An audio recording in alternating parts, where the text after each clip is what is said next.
This video is sponsored by Easy Roller Dice and their Dice of Giants Series 2, now on Kickstarter.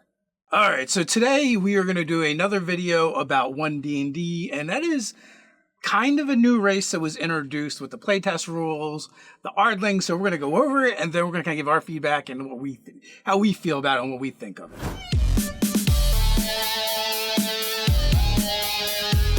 I'm Nerdarchy Ted. And I'm Nerdarchy Dave. Welcome to Nerdarchy, for nerds, by nerds. So Ardlings are supernal beings who are either born on the upper planes or have one or more ancestors who originated there. Their bright souls shine with the light of immortal beings who call the upper planes home. An Ardling has the head resembling that of an animal, typically one of the virtuous associations. Depending upon the animal, the Ardling might also have soft fur, downy feathers, or supple bare skin.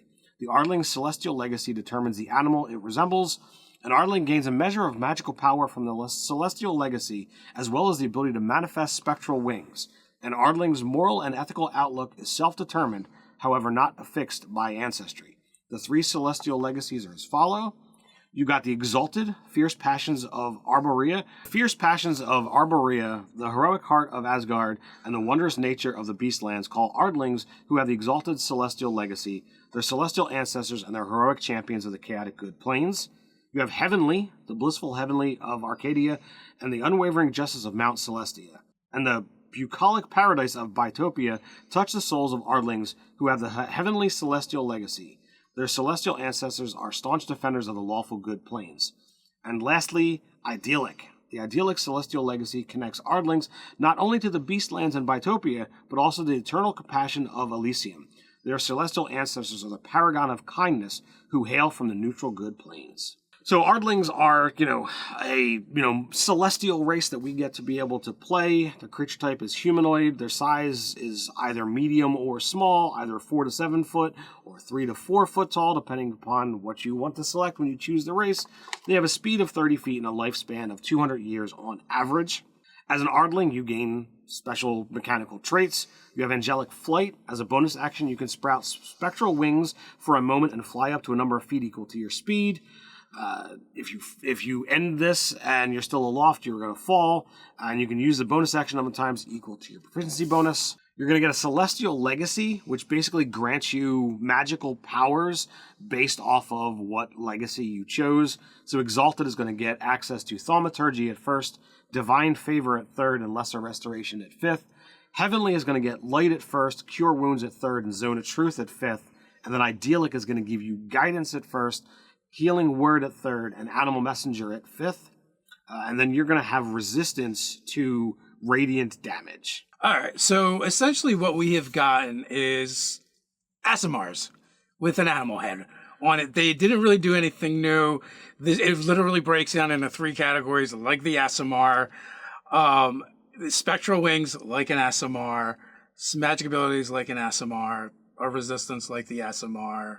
Same basic ancestry as the Aasimar, celestial involved.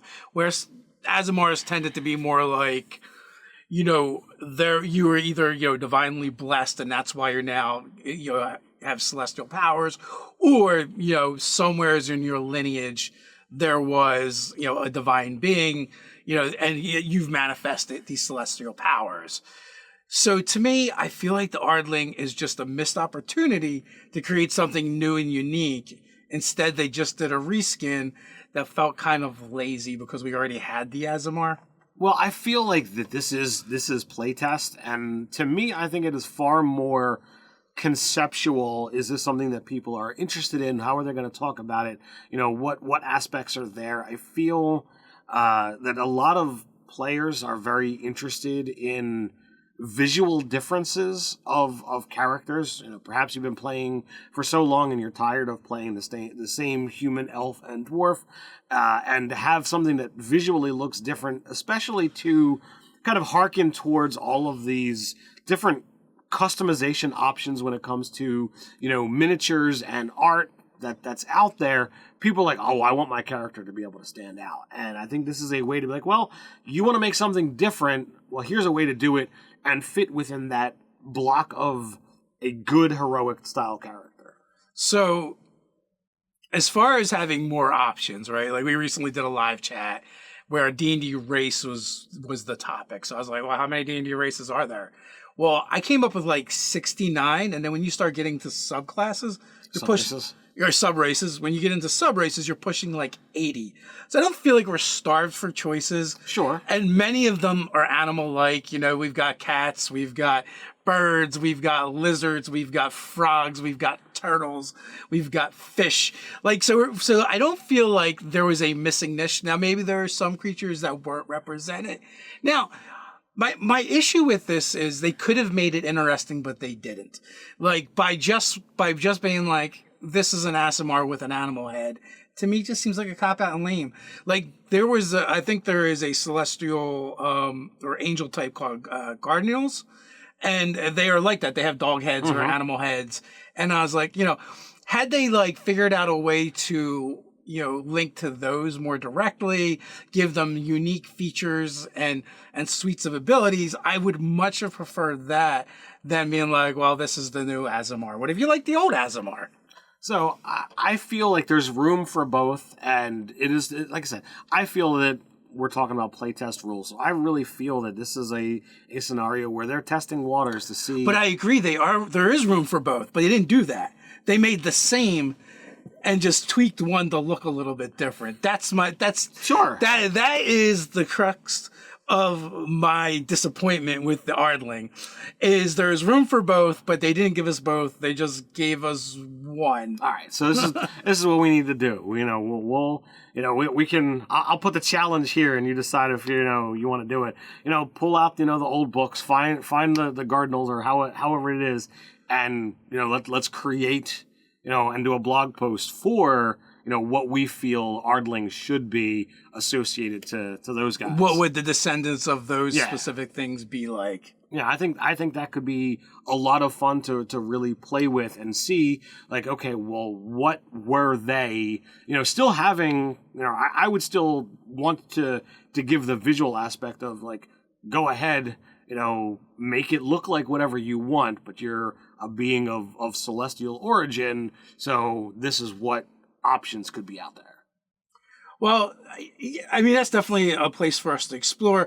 I hope Wizards of the Coast kind of goes in a different direction and does something more interesting. We already have Aasimars, and sure. And like when they coded the power suite to be the same exact as the Aasimar, that is my biggest thing. They're like, hey, Aasimars, but hear me out. So I feel that it's got a pig head.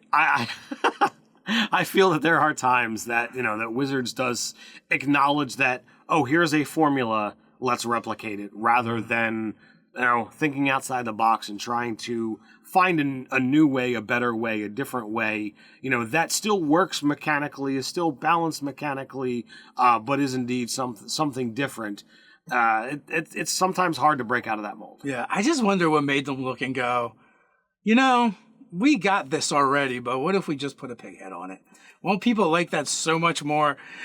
Because, it just feels lazy. That's all.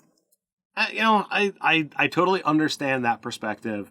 I try to look at this with the glass half full, and that, it's testing the waters, and we'll see that push, that move in another direction, I'm not against them doing it. Don't hear me out, right? Like, I just wish they would have did it better. Sure. Right? Like, so that it could be alongside the Aasimar. Yeah, and then it caters to, like, the players that already liked that thing that was already there. And they're kind of like, well, why'd you mess up the thing I liked to give me this thing that... I don't, right? I mean, granted, you can remove all the animal stuff, and it is just like Aasimar. And that's also the other thing that makes it kind of blah to me. It's like, it's so easy to make it just the other Aasimar. Right. The visual aspect is something that, I do feel, has the ability to be completely adjusted. I know that in our games, we wave the agency brush pretty heavy. It was like, oh, you want something different, you want something weird. Heck, I've got a slew of magic items that I've made that are specifically designed to allow you to alter your character visually, and that's entirely what it's there for. Yeah, that's all they did is reskin the Aasimar, right, in this case.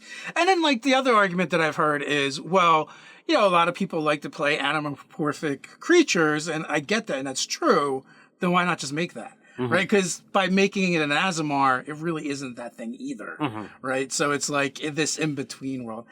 I don't know. But, we're not going to resolve that here. But hopefully Wizards of the Coast in the next playtest or two, we start seeing more and we'll see what they do with it. I just want to take a moment to thank Easy Roller Dice and their new Kickstarter Dice of Giant Series 2. They're back. After the success of these table crushers when they released Series 1 a few years ago, people asked for more. And based on those messages from the backers from Series 1, they've brought some new colors to life. These massive 48mm dice are made of resin or acrylic material and feature new colors from our wicked hand-drawn giant font artwork. Yeah, you got awesome options like the Cosmic Giant, Mist Giant, Shoal Giant, Blood Eaton, Valley Giant, Lurid Giant, and Dune Giant. Although I feel like I said the Valley Giant all wrong because they're like, oh my God, the Valley Giant. So that would be an absolute terror of the game. But I don't think that's the direction that Easy Roller Dice was looking to go. Check out these awesome color spread. I love these dice. I can't wait to, be able to get some of my own to roll at my own table. Links in the description and the card up here. What do you folks think about the Ardling? Love it, hate it? Do you agree with me that they could have did it better, but they just chose not to? Or is this perfect the way it is? The death of the Azamar has been long in coming. Let us know down in the comments below. While you're down there, don't forget to like, share, subscribe, click on that notification bell. You know the drill. Quick reminder, we drop new videos on the channel 2 to 3 times a week, so come on back. But you can't wait till then. This isn't our first video we've done on One D&D. We've got another one on D20 tests and crit hits up here you can check out. So until next time, Stay nerdy.